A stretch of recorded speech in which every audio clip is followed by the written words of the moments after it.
அருமையான ஒரு உண்மையான ஒரு கார் அரசு செலவு பண்ணி அரசு எல்லா வேலையும் செஞ்சு அரசா நடத்துது. அப்படியா? அரசாங்கம் நடத்தவில்லை, அரசாங்கம் ஏற்பாடு செய்து கொடுத்தது. ஆமா ஆமா. அதாவது ஒரு தடவை உதயநிதி கூட சொன்னார்ல, எங்க அப்பா பெரிய ஸ்பின் போலரு, எங்க அப்பா போட்டா அவ்வளவுதான். அது மாதிரியா? நீங்க எதை வேணாலும் பேசுங்க சார். உங்களுக்கு அதாவது என்னன்னா, உங்களுக்கு திராவிட முன்னேற்ற கழகத்தை ஏதாவது சொல்லணும். இல்ல இல்ல, அதாவதுங்க இவங்களுக்கு பொச்சரிப்பு இருக்குது. அது அந்த புள்ள பார்க்க கொஞ்சம் நல்லா இருக்கும். என்னமோ அந்த புள்ளைக்காக தான் வந்து உதயநிதி வந்து இந்த ரேஸை நடத்துறாருன்னா அப்பாண்டமா பொய்ய புழுகுறானவங்க. ஆமாங்க. ஏங்க ஒரு முதலமைச்சர் அவர் நினைக்கிறத செய்யக்கூடாதா? செய்யக்கூடாதா? அமைச்சர் தான் நினைக்கிறதெல்லாம் செய்யறாரு. அவங்களுக்கு இதுக்கெல்லாம் நேரம் இல்ல. ஆமா. அப்ப அந்த 40% மக்கள் தான் எங்களுக்கு ஏதாவது விழா நடத்துவீங்க, எங்களுக்கு ஏதாவது ரேஸ் நடத்துவீங்களா? யாருக்கு? எங்களுக்கு. இப்படி சட்டம் போட்டுட்டு இருக்கேன். நீங்க போய் நானும் 60% வருவேன்னு சொன்னா பாட்டாளி மக்களோட வருவேன்னா எப்படி, என்ன அர்த்தம்? பாட்டாளி மக்களுக்காக இருக்கிறவங்கன்னா இப்போ ஒரு சட்டையை வந்து நல்ல சட்டையை கூட நல்லா வந்து மண்ணங்கள்ல போட்டு விரட்டிங்கன்னா அப்படி அதுக்காக வந்து நின்னா பரவாயில்லடா அப்படின்னு சொல்லுவீங்க. ஐயா ஐயா சும்மா இருங்கய்யா, ரொம்ப வாராதீங்க.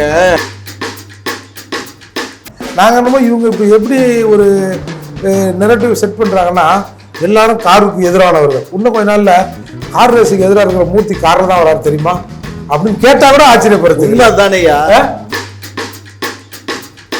நீங்க தானே சார் பேசுறப்பா? நீ என்ன புரிஞ்சுதான் பேசுறியா, புரியாம பேசுறியா? சந்தானம் சொன்னால போயிடுவேன்னு தெரியும், பேசிடுவியா அப்படின்னு ஒரு ஜோக் வரும். அதான் இன்ப நிதி. அதுக்கப்புறம் அவருடைய பிள்ளை என்ன தொடரும். இது அவருக்கு போறாம மாதிரி கல்வி ஊத்துறாமன்னு ஒரு லாபம் கிடையாது. இந்த எபிசோடாவது ஓடணுமாவது எடுக்கிற இல்ல, அதுக்காக உனக்கு லாபம் தான். போ.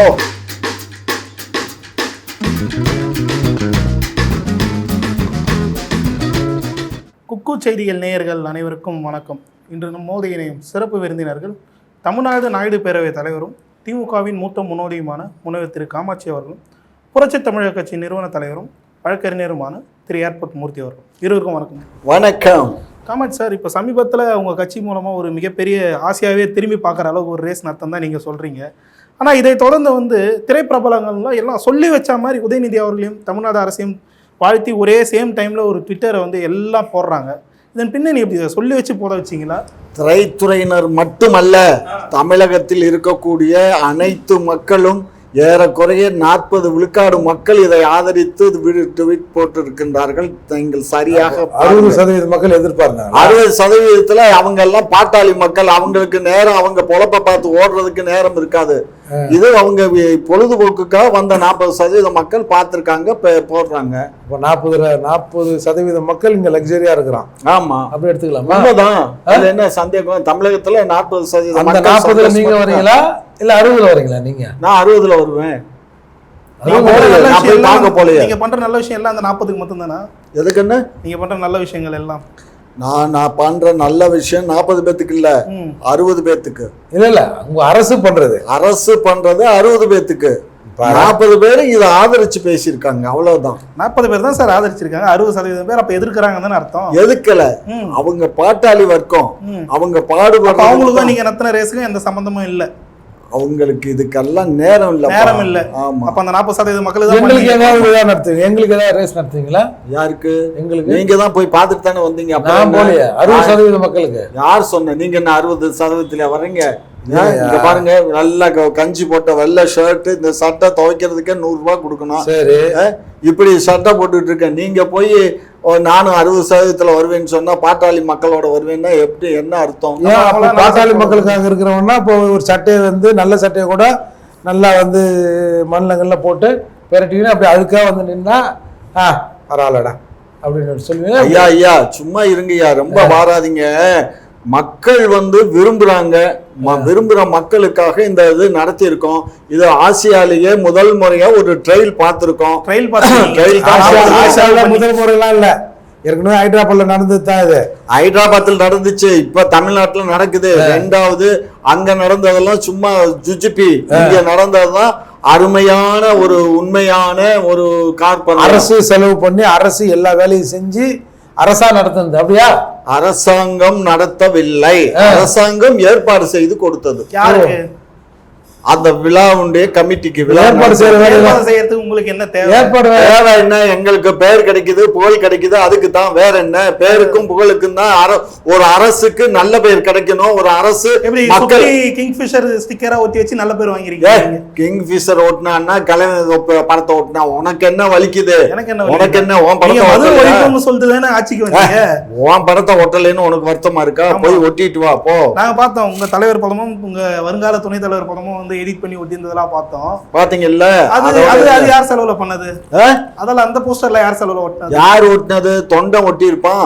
அவன் கை காசு அப்புறம் அவன் கை காசு போட்டு ஒட்டாம நாங்க என்ன காசுக்கு? ஏய் இங்க பாரு, எந்த காலத்திலயும் திராவிட முன்னேற்ற கழகம் இந்த போஸ்டர் அத கூட இத பண்ணு இன்னும் காசு கொடுக்காதுப்பா. தொண்டன் தான்ப்பா பண்றான். ஏதோ ஃபர்ஸ்ட் நைட் வேற ஏதோ பேனர் வச்சுட்டு அதை வேற மானத்தை எடுக்கிறாரு.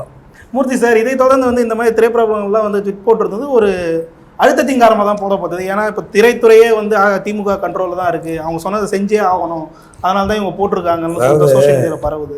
ஒரு தடவை கலைஞர் அவர்கள் இருக்கிற போது இந்த மாதிரி ஒரு சினிமா விழாவில் அஜித் என்ற ஒரு நடிகர் எழுந்து பேசுனதை நம்ம பார்த்தோம். எங்களை கம்பல் பண்ணி வர வைக்கிறாங்க. அப்போ ரஜினிகாந்த் கூட கைத்தட்டார். இவங்க சார் இவங்க நினச்சாங்கன்னா ஆம்பளை பொம்பளைன்னுவாங்க, பொம்பளையே ஆம்பளைன்னுவாங்க. அதால் சுயமாக நமக்கெல்லாம் ஒன்றும் இல்லை. அவங்க என்ன சொல்கிறாங்களோ அதை சொல்கிற வேண்டிய வேலை நமக்கு. ஏன்னா சார் கார் ரேஸுக்கு இப்போ இவரே சொன்னார் 60% மக்கள் கண்டுக்கலன்னு, 40% மட்டும் கேட்டுச்சா? ஏதோ 1-2 கேட்டிருக்கோம். கொஞ்சம் செய்யன்னு. அதுக்காக செய்யப்பட்ட விழா சார் இது. ஏதோ 1-2னா புரியல. ஏதாவது 1-2 பேர் கேட்டிருப்பாங்க. அதாவது எப்பயுமே ஒரு பொடி வச்சு பேசுற மனுஷன் அவரு, அதுல பொடிய வைக்கிறாரு, அவ்வளவுதான். ஏன் பொடி வைக்கிறாரு, பூ வைக்கிறாரு, இதான் எங்களுக்கு வேலையா? நீங்க பூ வைக்கிறாள் தானே, பொண்ணு வைக்கிற இடத்துல பூவை வையின்னு சொல்லுவாங்க. அப்புறம் என்ன? சரி சார், இங்க இவ்வளவு இளைஞர்கள் இருக்காங்க, அந்த பல்வேறு விளையாட்டுகள் விளையாடக்கூடியவங்க இருக்காங்க, அவங்க எல்லாம் டெவலப் பண்றதுக்கு எந்த ஒரு முயற்சியுமே எடுக்காம கார் வித்து விளையாடிட்டு இருக்கீங்க அப்படின்னு சொல்லிட்டு சீமான் அவர்கள் காட்டமா பேசியிருக்காரு. உங்களுக்கு தான் வேலை வாய்ப்புக்காக எங்க முதலமைச்சர் அமெரிக்கா போயிருக்காரு. அவர் வேலை வாய்ப்பு அமெரிக்கா விளையாட்டுத்துறை பாரு, அங்க இருந்து பணத்தை கொண்டுட்டு வந்து இங்க இருக்க முதலீட போட்டு இங்க இருக்க விளையாட்டு வீரர்களுக்கு என்ன பண்ணீங்க? கார் ரேஸ் வித்து இங்க இருக்க விளையாட்டு வீரர் அவன் தகுதிக்கு தகுந்த விளையாட்டை விளையாடிக்கிட்டு தான் இருக்கான். என்ன விளையாட்டு விளையாடுறான்னா வீட்டுல போய் கேளு, என்ன விளையாட்டு விளையாண்டா அவன் புருஷன். திமுகனாவே இப்பதான் என்ன திமுக என்ன பேச்சு பேசுற? என்ன பண்ண இவங்களோட ஒரே குறி அந்த குறிதான். கபடி மேட்ச் இருக்குது, ஃபுட்பால் மேட்ச் இருக்கு, வாலிபால் மேட்ச் இருக்கு. அதுல திறனாக்கள் வெளியே போறாங்களா? இந்தியா லெவல்ல விளையாடுறாங்களா? இந்தியா லெவல்ல விளையாடுறதுக்கு ஏன்டா நாங்க ஆட்சிக்கு 3 வருஷத்துல ஒலிம்பிக்லயும் 3 வருஷத்துல ஆசியாவே திரும்பி பாக்குற அளவுக்கு ஒரு கார் ரேஸ். அதான் இனி இப்ப பாரு, அடுத்த ஒலிம்பிக்ல நாங்க இந்தியா தமிழ்நாட்டின் சார்பா எத்தனை பரிசுகள் வாங்குறாங்கன்னு பாரு. எங்க மாணவ ஒலிம்பிக்ல வரக்கூடிய ஒலிம்பிக்ல காசு கொடுத்து பரிசு வாங்குறது. வரக்கூடிய ஒலிம்பிக் மேட்ச்ல தமிழ்நாட்டுல இருந்து கண்டிப்பா வீரர்களை தயார் செய்து அனுப்பி ஒலிம்பிக் பிரைஸ் கோல்டு மெடல் வாங்க வைக்கிறோமா இல்லையாங்கிறத கொஞ்சம் பாரு. Okay sir. ஆமா ஆமா, அதாவது ஒரு தடவை உதயநிதி கூட சொன்னார்ல, எங்க அப்பா பெரிய ஸ்பின் பவுலரு, எங்க அப்பா போட்டா அவ்வளவுதான். அது மாதிரியா? நீங்க எதை வேணாலும் பேசுங்க சார். உங்களுக்கு அதாவது என்னன்னா, உங்களுக்கு திராவிட முன்னேற்ற கழகத்தை ஏதாவது சொல்லணும். இல்ல அதாவதுங்க, பெரும்பான்மையான மக்கள் எதிர்ப்பு தெரிவிக்கிறாங்க, பெரும்பான்மையான இயக்கங்கள் கட்சிகள் எதிர்ப்பு தெரிவிக்கிறாங்க. இங்க குடிக்கிறதுக்கு கஞ்சி இல்லையா, கொப்பளிக்கிறதுக்கு பன்னீரா அப்படின்லாம் கேட்குறாங்க. இப்போ நீதிமன்றமும் அதான் கேட்டது. 40 கோடி ரூபா அரசாங்கம் செலவு பண்ணுதுன்னா என்ன, அரசாங்கத்துக்கு இதுக்கு என்ன கெயின் அப்படின்னு கேட்டது. அப்போ அந்த மருத்துவமனை இந்த மாதிரி ஒரு day to day life disturb ஆகிற அளவுக்கு எதுக்கே அங்கன்னு தான். நாங்கள் யாரும் என்ன நீங்கள் ஓட்டுற கார் ரேஸில் எத்தனை கார் அந்த வீலுக்கு, அந்த காருக்கு 4 இது ஏன் 3 வச்சு ஓட்டுறீங்க அப்படிலாம் நாங்கள் கேட்கலங்க. நாங்கள் என்னமோ இவங்க இப்போ எப்படி ஒரு நெரட்டிவ் செட் பண்ணுறாங்கன்னா, எல்லாரும் காருக்கு எதிரானவர்கள். இன்னும் கொஞ்ச நாளில் கார் ரேஸுக்கு எதிராக இருக்கிற மூர்த்தி காரில் தான் வராரு தெரியுமா அப்படின்னு கேட்டா கூட ஆச்சரியப்படுது. உண்மை தானே, உண்மை தானே. காரை விட்டுட்டு நடந்தியா வந்தீங்க? கார்ல தானே வந்தீங்க. பொடி நிறைய வர்றது. நீங்க என்ன சொல்லியிருந்தீங்க முன்னாடி, இந்த கார் ரேசிங் பின்ன வந்து பல்வேறு முதலீடுகள் வரும், நிறைய ஸ்பான்சர்ஸ்லாம் வந்து ஹெல்ப் பண்ணுவாங்கலாம் சொல்லியிருந்தீங்க. வந்துச்சா? ஏண்டா நேற்றுக்கு தான் முடிஞ்சிருக்கு, இன்னைக்கு வந்துச்சா கேட்க முடியும்? ஒரு மாசம் கழிச்சா கேட்க முடியும்? இல்ல சார், இதுல கலெக்ட் ஆன ஃபண்ட்ஸ்லாம் யாருக்கு போச்சு? நீங்க ரெடி பண்ணி கொடுத்தீங்களா? 40 கோடி ரூபா செலவு பண்ணி அந்த ரோதை ரெடி பண்ணீங்க, உட்காரத்துக்கு ஸ்டாண்ட்லாம் ரெடி பண்ணீங்க, டிக்கெட் விட்டீங்க. இந்த பைசாலாம் யாருக்கு? அரசாங்கத்துக்கு வந்ததா? எதுக்கு வருது அரசாங்கத்துக்கு? வேற எதுக்கு போகணும்? அரசாங்கத்துக்கு யாரு கொடுத்தா? ஏன் கொடுக்கலன்னு கேட்கறேன். நீங்க தானே சார் ரெடி பண்ணி பேசுறப்பா. நீ என்ன புரிஞ்சுதான் பேசுறியா, புரியாம பேசுறியா? நான் அரசாங்கம் செலவு பண்ணி அவங்களை இங்க நடத்த வாங்க. என்ன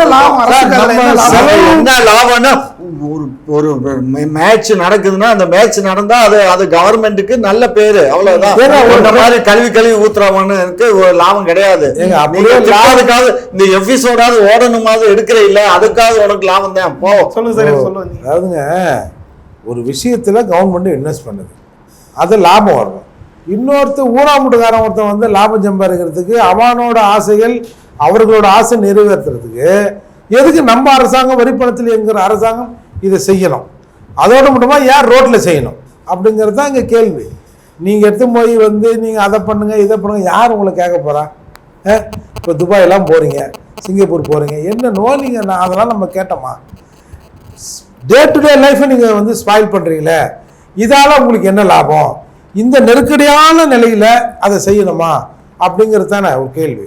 இப்போ எங்கேயோ ஒரு ஆந்திராக்காரங்க அவங்க ஊரில் நடத்திக்கிட்டோம், எதுக்கு இங்கே வந்து நடத்திட்டு சரி இப்போ வந்து அந்த கம்பெனிக்கு ஒரு லாபமே வந்திருக்குன்னு வச்சுங்க, அந்த கம்பெனி ஏதாவது இன்வெஸ்ட் பண்ணி இங்கே தமிழ்நாட்டை தொழில் தொடங்க போதா? அவங்க எடுத்துமே அவங்க ஸ்டேட்டில் தானே வைப்பாங்க. ஏன் அப்படி? ஏன் நம்ம காசு எடுத்து இன்னொருத்தருக்கு ஃப்ரீயாக கொடுக்கணுன்றோம்? இதை வந்து எதிர்கட்சி தலைவராக இருக்கக்கூடிய எடப்பாடி அவர்கள் என்ன சொல்கிறாருன்னா, இங்கே அம்மா உணவகங்கள் நடத்துறதுக்கே எங்கள் கையில் நிதி இல்லை, மூட போகிறோம்லாம் சொல்லியிருந்தீங்க ஒரு 2 வருடத்துக்கு முன்னாடி. இதுக்கு மொத்தம் காசு உங்களுக்கு எங்கேருந்து வருதுன்னு ஒரு கேள்வி வைக்கிறாரு. நம்ம உணவகத்துக்கு இவர் என்ன பண்ணாரு? என்ன பண்ணாரு? பூரா பண்ட பாத்திரம். அம்மா உணவகங்கிறது வந்து சோம்பேறி ஆக்கக்கூடிய மொத்த சென்டர் தான் அம்மா உணவகம். அப்ப இலவச அரிசிங்கிறது சரியா 1000 ரூபாய் கொடுக்கறது, சமைச்சு சாப்பிடுவான். 1000 ரூபாய் கொடுத்தா கடையில வாங்கி சமைச்சு சாப்பிடுவான். இது சமைச்சு குமைச்சு தட்டுல எடுத்து கொடுத்து சாப்பிட்டுட்டு போறதுதான். 1000 ரூபாய் எத்தனை நாள் சமைக்க முடியும்? எத்தனை நாள் சமைக்க? 1000 ரூபாய் அதான் இலவச அரிசி போடுறோம். அந்த அரிசியை வாங்கி அதுக்கு ஒரு கேஸ் சிலிண்டர் ஒரு 850 ரூபாய்க்கு ஒரு கேஸ் 150 ரூபாய், அது 150 ரூபாய் வச்சுக்கிட்டு ஒரு என்னத்தையாவது ஒரு வாங்கி நாக்கில் தடவின்னு கஞ்சி குடிச்சுக்க வேண்டியதுதான். ஏன் அவங்க வேலைக்கு போகலையா? அவங்க என்ன வீட்டுல உக்காந்துட்டா இருக்காங்க? அவங்களால தகுதிக்கு தகுந்த வேலையை பாக்குறாங்க. அப்ப எதுக்கு இலவசம்? தகுதிக்கு தகுந்த வேலைன்னா அவங்க பாவம் ஏழை பாலைகள் சின்ன சின்ன வேலைகள் பார்த்து எதையோ ஒரு வீட்டில் வேலை பார்ப்பாங்க, 2 வீட்டில் வேலை பார்ப்பாங்க, ஏதோ 4000 5000 மாதம் வரும். அதோட சேர்த்து இதையும் வச்சு ஏதோ வாழ்க்கை ஆதாரத்தை கொஞ்சம் உயர்த்துறாங்க. அவ்வளோ. இதுக்கு முன்னாடி இந்த 1000 ரூபாய் இல்லாமல் 1000 ரூபாய் இல்லாமல் கஷ்டப்பட்டாங்க. நாங்கள் கொடுத்த பின்னாடி கொஞ்சம் அதே மாதிரி தான் சார்.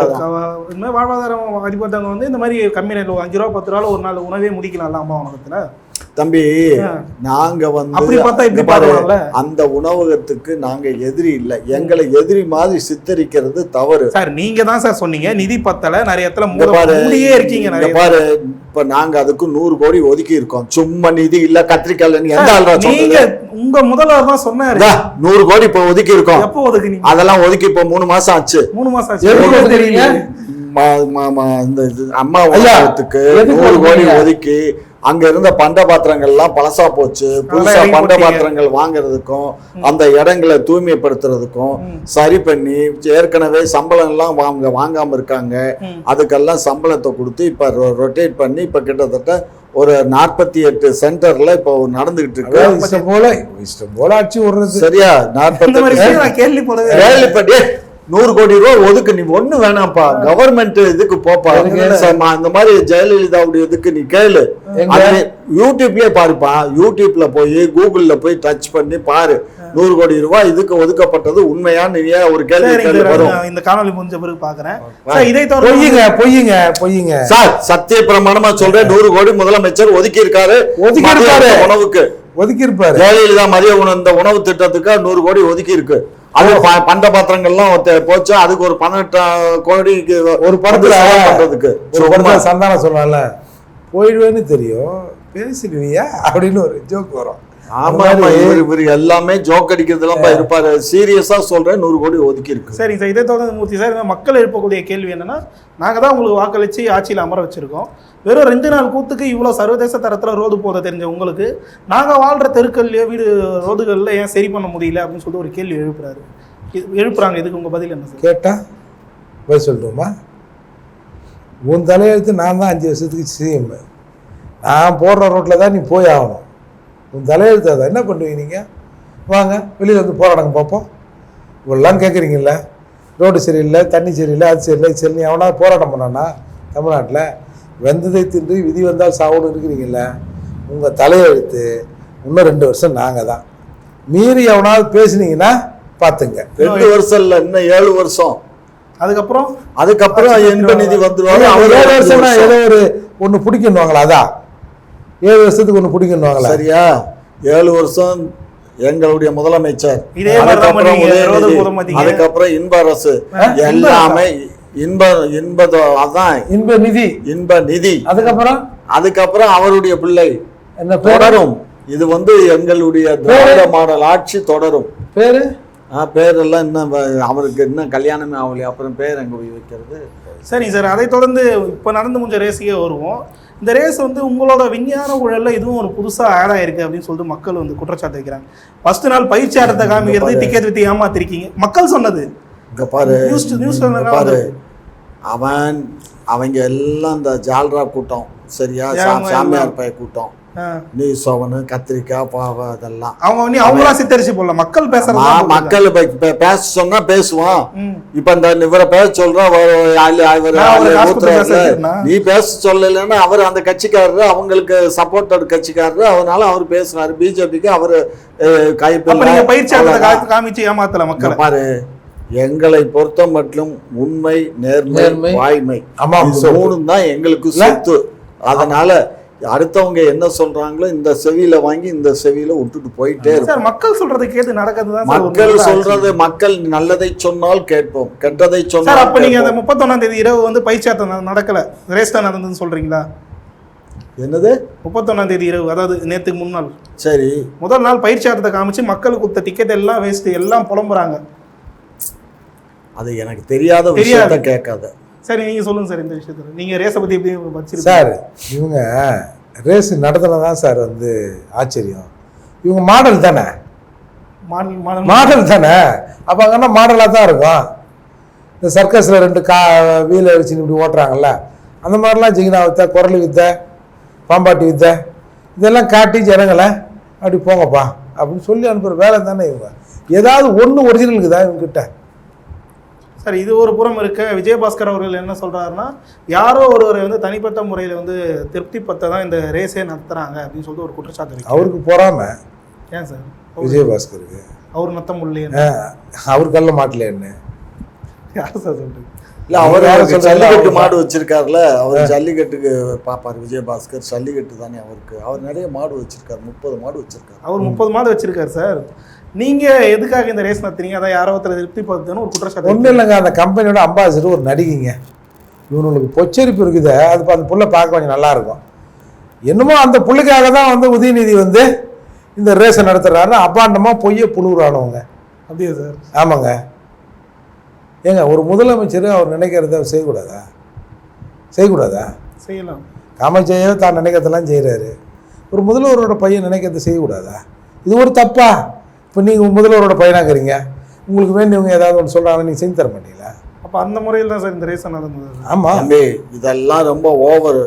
அதாவது இது என்னன்னா, நம்ம நாட்டுக்கு தேவை, மக்களுக்கு இது ஒரு பொழுதுபோக்கு, அதுக்காக செய்யக்கூடிய ஒரு விஷயம். மக்களுக்கு பொழுதுபோக்கு, ஏதோ ஒரு நடிகைக்காக செய்யறோம் அப்படிங்கறதெல்லாம் இது எவ்வளவு பெரிய ஹம்பக்கு.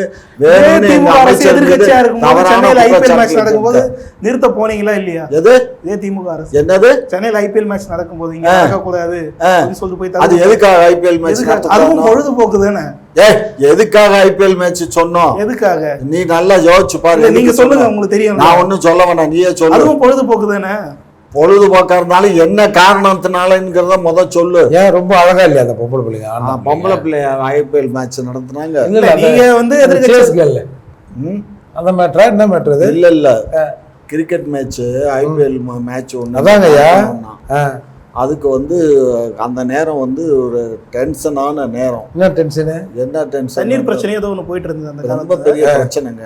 அதை வந்து இவங்க போய் தடுத்தாங்க. அது வந்து பொழுதுபோக்கா அப்ப தெரியல. இப்ப கார் இல்ல அது என்னன்னா அந்த கிரவுண்டுக்கே வந்து பல லிட்டர் தண்ணி கொடுக்க. நீங்க இப்ப தார் ரோடு போட்டீங்களா, அதுக்கு செலவாக தண்ணி அப்ப குடிக்கிறதுக்கே தண்ணி இல்ல, குண்டி கழுவுறதுக்கு தண்ணி இல்ல. அததான் சார் நானே கேக்குறேன். இப்ப மட்டும் என்ன வாழுதுன்ற இப்ப என்ன தண்ணிக்கு என்ன பஞ்சம்? தண்ணிக்கு என்ன என்ன பஞ்சம்? தண்ணி ஐயா?